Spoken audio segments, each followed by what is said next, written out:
ജഡായുപ്പാറയിൽ നിന്ന് നമ്മൾ നേരെ വന്നിട്ടുള്ളത് കൊല്ലം ഈസ്റ്റ് കല്ലടിയിലേക്കാണ്. ഇവിടെ സെഞ്ചുറി പോളിമേഴ്സിൽ നമ്മൾ 20 കിലോ വാട്ടിൻ്റെ സോളാർ പ്ലാന്റ് ആണ് ചെയ്തിട്ടുള്ളത്.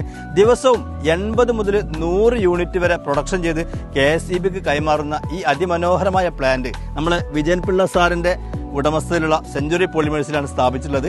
അദ്ദേഹം അതിൻ്റെ എക്സ്പീരിയൻസ് നമുക്ക് വേണ്ടി ഷെയർ ചെയ്യും. ഞങ്ങൾ യഥാർത്ഥത്തിൽ ഇത് പ്ലാൻ ചെയ്യുന്നത് 2017 നമ്മൾ പ്ലാൻ ചെയ്തതാണ്.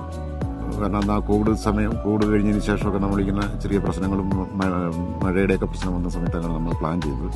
പക്ഷെ അങ്ങനെ ഞങ്ങൾ പല ഏജൻസികളുമായിട്ടും കോണ്ടാക്ട് ചെയ്തു. അങ്ങനെ കാനറ ബാങ്കിൻ്റെ ഒരു പ്രോഗ്രാം തന്നെ കൊല്ലത്തുണ്ടായിരുന്നു. ഈ സോളാർ വയ്ക്കുവാനായിട്ട് വലിയ പ്രൊജക്ടുകൾ നല്ല നിലയിൽ പ്രവർത്തിക്കുന്ന കമ്പനികൾക്ക് വേണ്ടി ചെയ്തു കൊടുക്കാൻ പ്രൊജക്റ്റ് തന്നെ അവർ വെച്ചിരുന്നു. അങ്ങനെ ഞാൻ ഒരു 7-8 ആൾക്കാരുടെ കയ്യിൽ നിന്ന് കൊട്ടേഷൻ വാങ്ങി അത് ഞാൻ വളരെ വെൽ സ്റ്റഡി ചെയ്തു. ലാസ്റ്റ് ഞാൻ ഈ ബേമൻ സോളാർ ഷറഫുവിനെ ഞാൻ കോണ്ടാക്ട് ചെയ്യുന്നത്. ഷറഫു എനിക്കൊരു കൊട്ടേഷൻ തന്നു. യൂസ് ചെയ്തിരിക്കുന്ന മെറ്റീരിയൽസ് എല്ലാം വളരെ ഗുണമേന്മയുള്ളതാണ്. ടാറ്റയുടെ സ്ട്രക്ചറാണ് വന്നിരിക്കുന്നത്.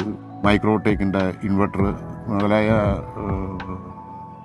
കാര്യങ്ങൾ എനിക്ക് ചെറിയ 1-2 നിർദ്ദേശങ്ങൾ ഞങ്ങളവർ കൊടുത്തതിൻ്റെ അടിസ്ഥാനത്തിൽ ഞാൻ പോലും പ്രതീക്ഷിക്കുന്നതിനേക്കാൾ വളരെ വേഗത്തിൽ ഇത് നമുക്ക് വർക്ക് തരികയും അവരുടെ ഇലക്ട്രിക്കൽ എൻജിനീയേഴ്സും അവരുടെ മറ്റ് ഇൻസ്റ്റാളേഷൻ ടീമൊക്കെ വളരെ വളരെ നല്ല രീതിയിൽ പ്രവർത്തിക്കുന്ന ഒരു സ്ഥാപനമായിട്ട് എനിക്ക് ഫീൽ ചെയ്തു. ഞാൻ പോലും ഇല്ലായിരുന്നു ഇവിടെ. ഇത് ഇൻസ്റ്റാൾ ചെയ്യുന്ന സമയത്തൊന്നും ഞാനില്ല. ഞാൻ ഈ ഫ്രീക്വൻ്റായിട്ട് യാത്ര ചെയ്യുന്ന ഒരാളാണ്. ഹൈദരാബാദ്, ബാംഗ്ലൂരൊക്കെ. ഞാൻ അവിടെ ഉള്ള സമയത്താണ് ഇവർ വന്ന് KSEBയിൽ പോയി ഇതെല്ലാം ബുക്ക് ചെയ്തെല്ലാം തന്ന് ഞങ്ങൾക്ക് ഒരു 50,000 രൂപയോളം കറണ്ട് ചാർജ് വരുന്നുണ്ട് എൻ്റെ ഓഫീസിലും എൻ്റെ വീട്ടിലും കൂടെ. തീർച്ചയായിട്ടും 20 കിലോ വാട്ടിനകത്തുനിന്ന് ഞങ്ങളുടെ ഇത് പിന്നെ KSEBയുടെ ചാർജസ് 0 ആക്കാനായിട്ടാണ് ഞങ്ങൾ ഈ സോളാർ വെച്ചിരിക്കുന്നത്.